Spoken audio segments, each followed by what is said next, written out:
प्यारे बच्चों, Suprabhatam. E learning में आपका पुनः स्वागत है।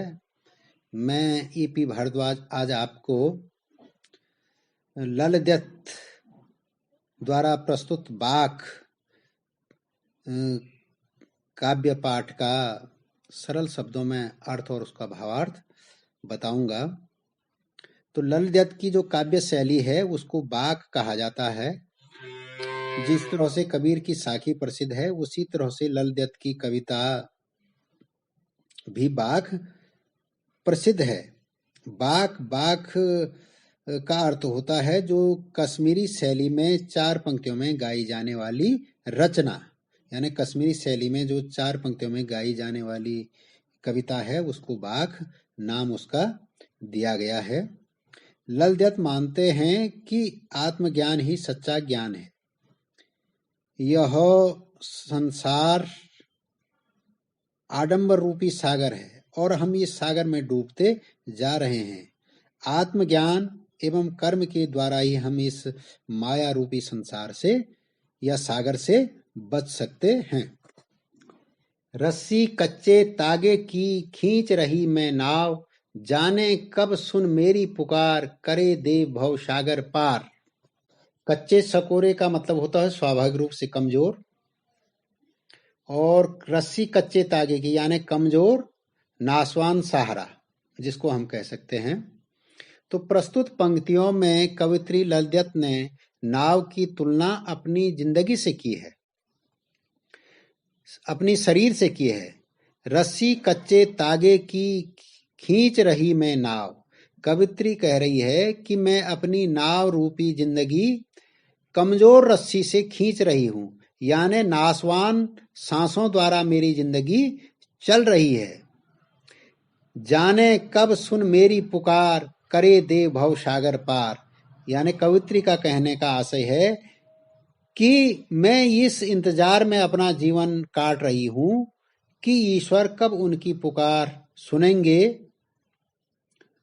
करे दे भव सागर पार, यानी ईश्वर उनकी पुकार सुनेंगे, उनकी इच्छा को सुनेंगे, उनकी चाहत को सुनेंगे और इस भव सागर से पार करेंगे। यानी ईश्वर उन्हें इस आडंबर रूपी भव सागर जिंदगी से कब पार कराएंगे और इस संसार रूपी सागर से उनका बेड़ा पार लगाएंगे। पानी टपके कच्चे सकोरे व्यर्थ प्रयास हो रहे हैं मेरे, जी में उड़ती रह हूं घर जाने की चाहत घेरे। सम का मतलब अंतकरण है और सकोरे कच्चे सकोरे का मतलब है मिट्टी का जो कच्चा बर्तन होता है, उसके लिए यहाँ पे कहा गया है।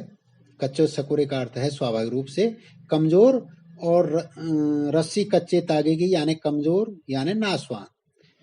प्रस्तुत में कवयित्री ने अपनी जिंदगी की तुलना कच्चे मिट्टी के बर्तन से की है। पानी टपके कच्चे सकोरे, यानी जिस तरह से मिट्टी के बर्तन से पानी रिसता है और पानी रिसता ही रहता है, पानी समाप्त हो जाता है, उसी तरह से उनकी जिंदगी भी समाप्त हो रही है। उनकी उम्र कम हो रही है, समय निकल रहा है। व्यर्थ प्रयास हो रहे हैं मेरे, अर्थात प्रभु मिलन के मेरे सारे प्रयास बेकार हो रहे हैं। उन्हें लगता है कि उनका समय समाप्त हो रहा है, अर्थात मृत्यु समीप है। जी में उड़ती रह हूं का अर्थ होता है वेदना, यानी उनका जीवन ईश्वर मिलन के लिए व्याकुल है, तड़प रहा है। कवयित्री प्रभु से मिलकर उनके घर जाना चाहती है, उनकी भक्ति में लीन हो जाना चाहती है, और यही प्रभु शरण की उनकी चाहत उन्हें घेरे हुई है। खा खाकर कुछ पाएगा नहीं, न खाकर बनेगा अहंकारी, सम खा तभी होगा संभावी, खुलेगी सांकल बंद द्वार की। सम का मतलब अंतःकरण होता है, संभावी का मतलब समानता की भावना। इन पंक्तियों में कवयित्री ने जीवन में संतुलनता की महत्ता को स्पष्ट किया, यानी बीच का रास्ता अपनाने की बात कवित्री ने यहाँ पर की है। खा खा कर कुछ पाएगा नहीं, यानी केवल भोग विलास में लिप्त रहने से कुछ हासिल नहीं होगा, बल्कि इससे प्रतिदिन वह स्वार्थी हो जाएगा। खा खा कर कुछ पाएगा नहीं, यानी ज्यादा भोग विलास करके वो स्वार्थी हो जाएगा। और न खाकर बनेगा अहंकारी, यानी अगर उसने अचानक अपना ये मोह और स्वार्थ का त्याग कर दिया तो अहंकारी बन जाएगा और फिर उसका विनाश हो जाएगा। सम खा तभी होगा संभावी, खुलेगी सांकल बंद द्वार की। तो इन पंक्तियों में कवित्री ने संतुलन पर जोर डालते हुए कहा है कि न कि व्यक्ति को ज्यादा भोग करना चाहिए और न त्याग, दोनों बराबर की मात्रा में रखना चाहिए, जिससे बल संभाव उत्पन्न होगा और इस कारण हमारे हृदय में उदारता आएगी और हम अपने और पराये से उठकर अपने हृदय का समस्त संसार के लिए खोल देंगे। यानी हम अपने और पराये से उठकर के अपना हृदय संपूर्ण संसार के लिए हमारा हृदय खुलेगा, यानी हम पूरे विश्व हमारे लिए प्यारा हो जाएगा। आई सीधी राह से गई न सीधी राह, सूक्ष्म सेतु पर खड़ी थी बीत गया दिन आह, जेब टटोली कोड़ी न पाई माझी को दूं क्या उतराई। सूक्ष्म सेतु का मतलब होता है सुषमा नाड़ी रूपी पुल। जेब टटोली यानी आत्म अवलोकन किया। कोड़ी न पाई यानी कुछ भी प्राप्त नहीं हुआ। माझी, माझी का मतलब होता है नाविक। प्रस्तुत पंक्तियों में कवित्री ने मनुष्य द्वारा ईश्वर प्राप्ति के लिए किए जाने प्रयासों पर प्रहार किया है।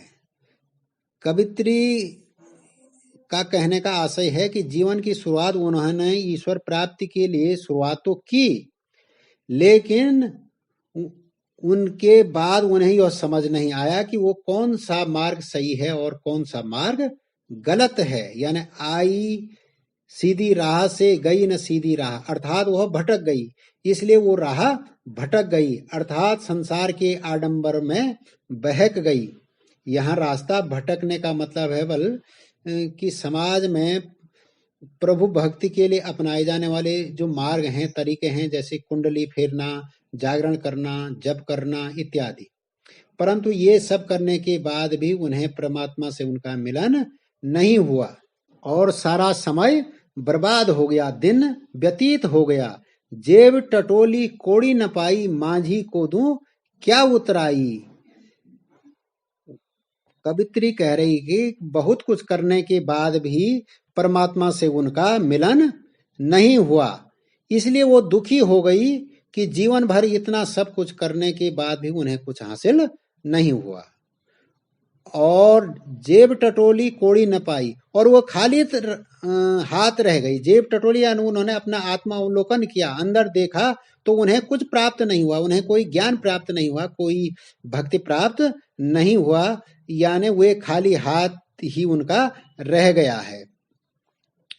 उन्हें तो अब यह डर लग रहा है कि जब वे भवसागर रूपी सागर से पार होंगे, यानी ईश्वर उनको पार कराएंगे, तो माझी को दूं क्या उतराई। माझी का मतलब नाविक है, नाविक माने ईश्वर, उस परमात्मा को मैं क्या जवाब दूंगी। यानी जब ईश्वर बल मुझे इस भवसागर से पार कराएंगे तब मैं परमात्मा को क्या जवाब दूंगी। मेरे पास कुछ भी नहीं है, ऐसा कोई जवाब नहीं है, कोई ऐसी भक्ति नहीं है, ऐसा ज्ञान मैंने प्राप्त नहीं किया है। थल थल में बसता है शिव, भेद न कर क्या हिंदू मुसलमान, ज्ञानी है तो स्वयं को जान, यही है साहिब से पहचान। शिव का अर्थ होता है ईश्वर और साहिब का अर्थ होता है स्वामी, मुसलमान। तो इन पंक्तियों में कवित्री बताती है कि ईश्वर कण कण में व्याप्त है। थल थल में बसता है शिव, यानी ईश्वर कण कण में व्याप्त है, वो सबके हृदय में रहता है। इसी तरह से कबीरदास ने भी कहा था, कस्तूरी कुंडल बसे मृग ढूंढे घट मृग ढूंढे बनमाय, ऐसे घट घट राम हैं दुनिया देखे नाई। वही बात यहाँ पर कवित्री कह रही है, वही चरित्रार्थ हो रहा है। कवित्री कह रही कि ईश्वर कण कण में व्याप्त है, वह सबके हृदय में है, सबके अंदर मौजूद है। इसलिए हमें किसी व्यक्ति से हिंदू मुसलमान जानकर भेदभाव नहीं करना चाहिए। भेद न कर क्या हिंदू और मुसलमान, हमें हिंदू और मुसलमान में भेद नहीं करना चाहिए। ज्ञानी है तो स्वयं को जान। अगर ज्ञान है, अगर आप कोई ज्ञानी है तो स्वयं अपने अंदर झांक कर अपने आप को जानना चाहिए कि उसके अंदर ईश्वर का अंश है या नहीं है। अपने अंदर ईश्वर का दर्शन कर, यही है साहिब की पहचान, यही ईश्वर मिलन का एकमात्र साधन है। अर्थात अपने अंदर ढूंढ, अपने अंदर ईश्वर के दर्शन कर। अपने अंदर ईश्वर ढूंढेगा तो ईश्वर प्राप्ति हो जाएगी। हिंदू मुसलमान और ये भेद करने से कुछ मिलने वाला नहीं है। अपने ज्ञानी है बोल तो अपने अंदर झांक, और अपने अंदर जब झांकेगा तो यही ईश्वर मिलन का, ईश्वर ज्ञान का, ईश्वर भक्ति का एकमात्र साधन है। प्यारे बच्चों, इस तरह से लल दत्त की बात का भावार्थ यहीं पे समाप्त होता है। अगला खंड अगले